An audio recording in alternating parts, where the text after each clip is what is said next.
Hello, fifth grade. How are you? I hope your Memorial break was nice. Hope you safely got together with family and had a good time. I did, so that's great. For you guys, this video is for June 2nd, which is next Monday. And we are finishing Module 2 of Unit 7. So that'll, as you guys can do math, that'll give you 2 more modules before the end of the year, okay? So I don't know about 4th grade, but I think you guys will probably easily finish Unit 7. I'm not sure about 4th, but I'm gonna try and get them through too before the end of the year. But this is the end of Module 2.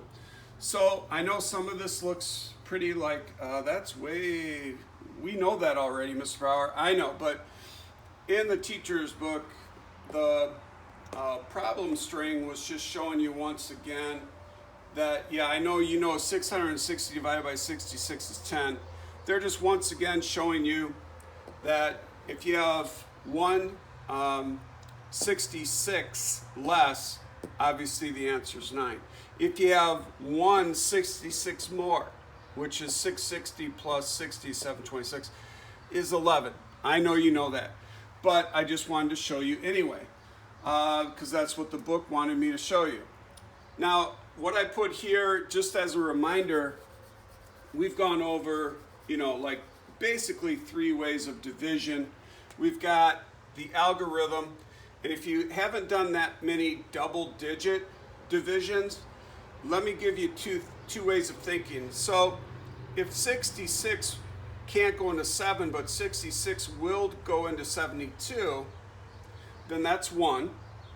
1 times 66 is 66.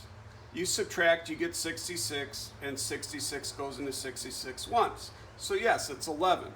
What I wanted to show you way back when I was in 5th grade, okay?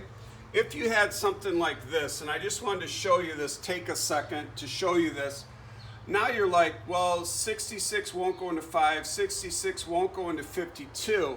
How the heck do I know what 66 goes into 526?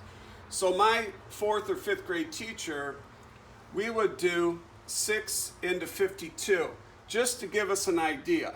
Okay, so it's almost like 60 into 52. So if you start with 8, because 6 times 8 is 48, that's under 52, that might work, and I didn't even try it. But I'm just saying that's how, and if you went all the way through it and you're under 526, boom, you're all done. But maybe because this is 66, it might take you over 526, I don't know. But anyway, that's how I learned to do it in 4th and 5th grade. And sometimes you go over and you're like, oh, I got to do 1 number less. But if you're doing it manually, that's how you do the algorithm. Remember, we got ratio tables, okay, to do the same problem, all right? So I don't care if you go across here or straight up and down. This way does give you a way to add up quicker. You can tell this is 726, but you do it any way you like. Here's the area model, same thing, very similar to the one above, but you can use the area model too. And once again, on 273 in your student book, it talks about 320 divided by 32, which is 10. And if you add 32 more to 320, you get 352 divided by 32 is 11. And then 32 less than that divided by 32 is 9. So they just wanted to show you that relationship, okay? But let's move on. This is the main material we're talking about today, because from 274 to 278 in your student book, we are talking about the importance of remainders. What does that remainder mean? And I know I've taught this to 4th grade, so that means you got this last year too. But you're going to practice it again, because it's mostly those 5 pages are going to be about the remainders. Okay, so for instance, on 276, number 5, it says if 744 students are divided into 32 kids per row, how many rows do you need? Well, when you do the division, and if you keep going, whether you're doing, in this case, I did it using the algorithm. Okay, so I came up with my final decimal, and it's 23.25. Okay, so that means your full rows are going to be 23 rows. Okay, so let's see how many kids that is. So 23 rows times a full 32 is 736 kids, and that means those final 8 kids are in the 24th row. So to answer the question, you're going to need 24 rows. Okay? Let's go on to another one which talks about cake.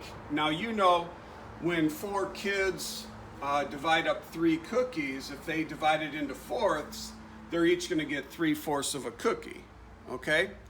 But this one shows you that what about a cake for 552 students? Now, if you're in charge, what are you going to do? Each cake serves 32 students. How many cakes do I need? Well, 17.25. Can I get Meyer to make me 1/4 of a cake? Probably not. So I'm going to need 18 cakes. Okay? So sometimes the remainder does matter. Sometimes you can cut stuff down into smaller pieces to make it work. But in this case, you're going to need 18 cakes in the real world. All right, the last one is money, and this really boils down to just doing the division with decimals, because we know we always use decimals with money when we're talking about cents, okay? So if there's school improvements of $927, which then was divided among 45 parents, how much did each of them spend? Well, that's pretty simple. We got $927 divided by the 45 parents, and that comes to $20.60. So that's straightforward. Final answer, $20.60. Did you get the homework? No, I will. Okay. So your final homework for June 2nd then is student book 273 to 278. Home connections 141 to 144. It's all division practice, different ways of looking at division practice. And if it doesn't specify how they want you to do the division, then you can use what you want, but not a calculator. But you can use any method you want, unless it specifies use a ratio table or use an area model, okay? Then just follow directions. But I think this will get you through the end of Module 2.